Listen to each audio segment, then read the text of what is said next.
তিৰবিৰ মনটোক বুজাব বহুত কঠিন নহয় জানো? অজস্ৰ প্ৰশ্ন লৈ আকুলতাত হাবাথুৰি খাই উৰি থকা মনটো সেই ধুমুহাজাকলৈ চাই থমকি ৰৈছিল। এজাক ধুমুহাও যে ইমান শীতল, ইমান মৰম লগা হ'ব পাৰে ময়ো ভবা নাছিলোঁ। আজি প্ৰায় 11 বছৰেই হ'ল। কিছুমান কথা নোকোৱাকৈ থাকি যায় নহয় জানো? আৰু তাতেই তাৰ সৌন্দৰ্য লুকাই থাকে। নোকোৱাকৈ ক'লেও কিছুমান কথা বুজিব পাৰি, কিন্তু কিছুমান অচিনাকি মানুহ এজনে জানো আপোনাৰ চকুত চাই বুজিব পাৰিব যে আপোনাৰ বাবে নহবা তেখেতৰ বাবে আপোনাৰ মৰম কিমান? ঠিক তেনেকুৱাই আজি এই কাহিনী। আজি মনত পৰে সেই দিনবোৰলৈ। প্ৰায় 11 বছৰেই হ'ল। থুলমূলকৈ মোৰ ভণ্টীয়ে চাদৰ মেখেলাযোৰ পিন্ধি ওলাই গৈছে। মই তাইক চাই ৰখি আছিলোঁ। কি যে মৰম লাগিছে তাইক।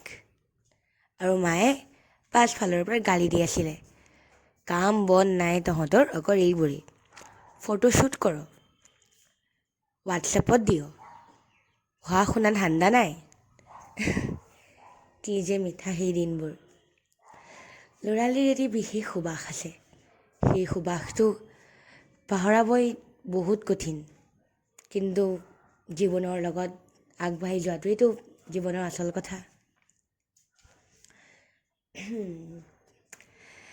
তাৰপাছত হঠাৎ ডাৱৰবোৰ ক'লা হৈ ধৰিল। ডাৱৰ ক'লাৰ হোৱাত বিৰাট ভয় খালে মোৰ ভণ্টীয়ে আৰু দৌৰি আহিল, ক'লে, বা ইমান ডাৱৰীয়া হৈছে বতৰটো, ধুমুহা এজাক আহি গ'ল যেন পাইছোঁ। মই বোলো ঠিকেই, তই ধুমুহাত নাচি দিবি আকৌ, ভালেই লাগিব দে। এনেদৰে চবেই হাঁহিবলৈ ধৰিলে ঘৰত। চবেই মানে মোৰ মা দেউতা আৰু ভণ্টী আৰু মই।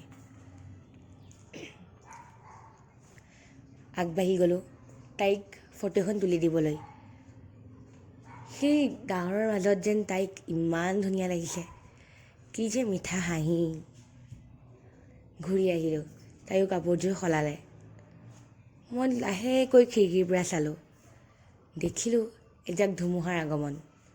মনটো ভয়ো লাগিছিল, কিন্তু ধুমুহাৰ মাজতেই যেন আৰু এজাক কোমল ধুমুহা আহিছে। ভালো লাগিলে দেখি।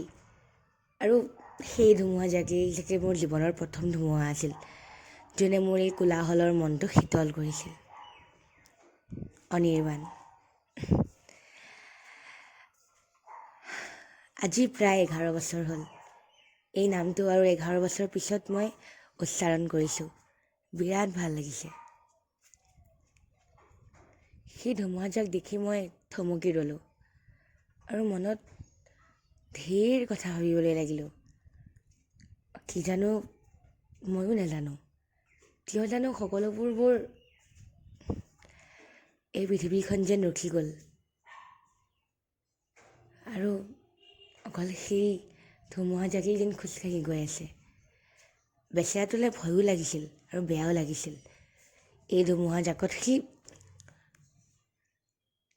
খোজকাঢ়ি গৈ আছিল। তাৰো মনত আৰু তাৰ চকুত এজাক ভয় ধুমুহা দেখিছিলোঁ।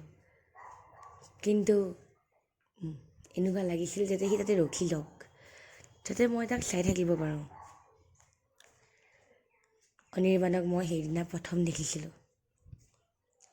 প্ৰথমবাৰ বাবে জীৱনত চাগে কিবা এটা অনুভৱ কৰিছিলোঁ।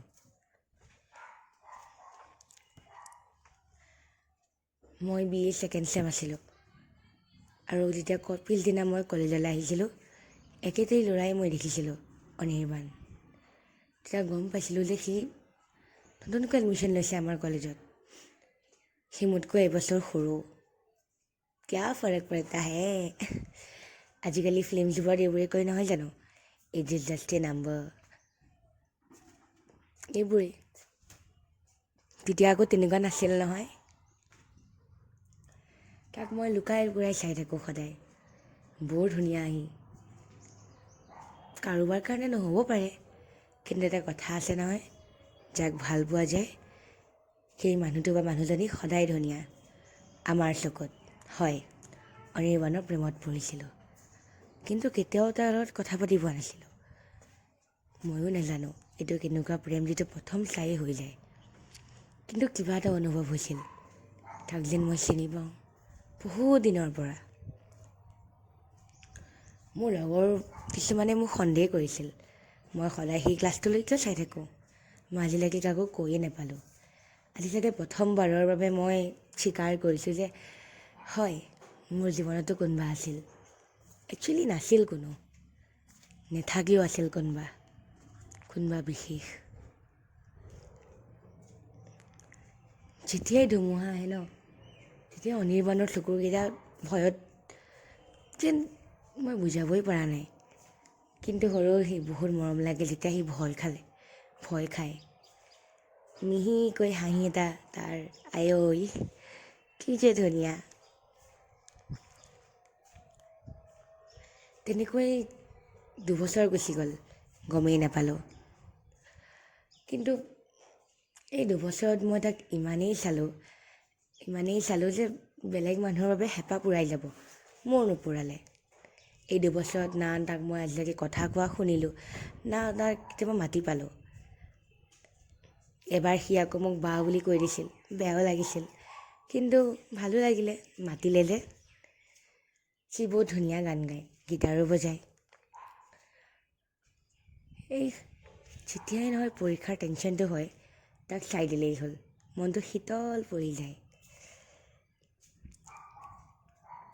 তাৰপাছত মই সদায় হোৱাটছএপত তাৰ নম্বৰটো বিচাৰিবলৈ চেষ্টা কৰোঁ। মানে আজিকালি আকৌ তেতিয়া আৰু ষ্টেটাছবোৰ আকৌ ষ্টেটাছ দিয়ে ন ছোৱালীবিলাকে বা ল'ৰাবিলাকে, আৰু অনিৰ্বাণ এজন লেখক আছিল, বৰ ধুনীয়া কবিতা লিখে সি। চ' সেইবোৰ চাই থাকোঁ। কাৰোবাক খুজিবলৈও ভয় লাগে, কি বা ভাবে, কি বা কয়, কিন্তু ভাবোঁ কেতিয়াবা আই উইছ ময়ো পাৰা হয় খুজিব। কলেজৰ পৰা ওলাবই হ'ল, কিন্তু তাৰ এবছৰ বাকী আছে। মনটো মোৰ বহুত বেয়া লাগিছে। কাকো মিছ নকৰোঁ মই এতিয়াই কৈ দিছোঁ, কিন্তু তাক কৰিম। এনেকুৱা এজন ব্যক্তিক কৰিম যাৰ লগত মই আজিলৈকে কথাই পাতি পোৱা নাই। তো সি থাকিলে মই সম্পূৰ্ণ, সি থাকিলে মোৰ মনটো ভাল লাগে। মই কৈছিলোঁ নহয়, মোৰ মনত যিটো কোলাহল হয় অকল সিয়ে শান্ত কৰে। কিছুমান কথা নোকোৱাকৈ ভাল, আৰু ক'বলৈও বহুত সংকোচ হয়। আজিকালি ছোৱালীও ল'ৰাক কয়, ল'ৰাও ছোৱালীক কয়।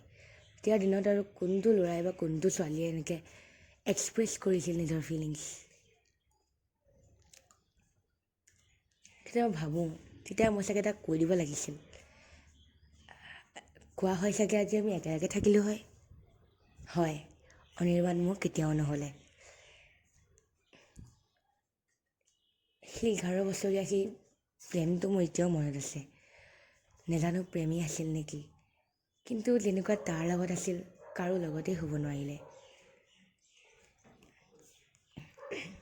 নামটো মোৰ এতিয়াও প্ৰিয়, সদায় মনলৈ আহে। ৰাতি শোৱাৰ আগত সেই নামটো ল'লেহে ভালদৰে টোপনি আহে। 11 বছৰ হ'ল তাক দেখাই নাপালোঁ। কলেজ এৰি আহিলোঁ, হ'লেও মনে মনে তাক কেতিয়াবা চাবলৈ গৈছিলোঁ, কিন্তু গম পালোঁ যে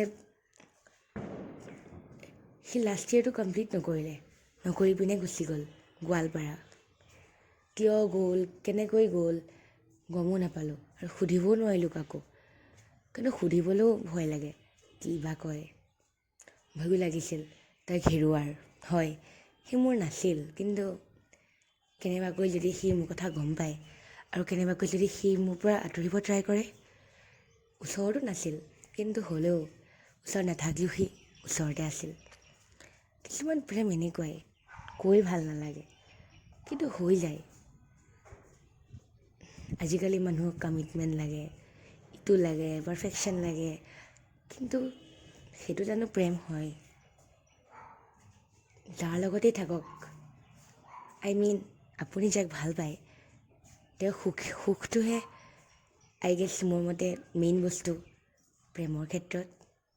যাৰ লগতেই থাকক, সুখী থাকক যাতে আপুনি সেই হাঁহিটো সদায় চাই থাকিব পাৰে। মোৰ দুৰ্ভাগ্য, মই তাক আৰু দেখাই নাপালোঁ। এতিয়া সময়ো নাই বাৰু, বহুত আগবাঢ়ি আহিলোঁ জীৱনত, ৰ'বতো নোৱাৰিম ন। মোৰ লগত মোৰ মা দেউতা ভণ্টি আৰু সকলো মানুহ আছে যোনে মোক ভাল পায়, কিন্তু সেই প্ৰেমটো সকলোতকৈ প্ৰিয়। মই নাজানো তাক চাকৈ লগ পাম নে নাপাম, লগ পাবলৈও মন নাই। কেনেকুৱা হ'ল, কি কৰিছে, থাকক যেনেকৈ, মাত্ৰ সুখী থাকক যাৰ লগতে আছে। কিন্তু সেই নামটো মোৰ সদায় প্ৰিয়, সদায়।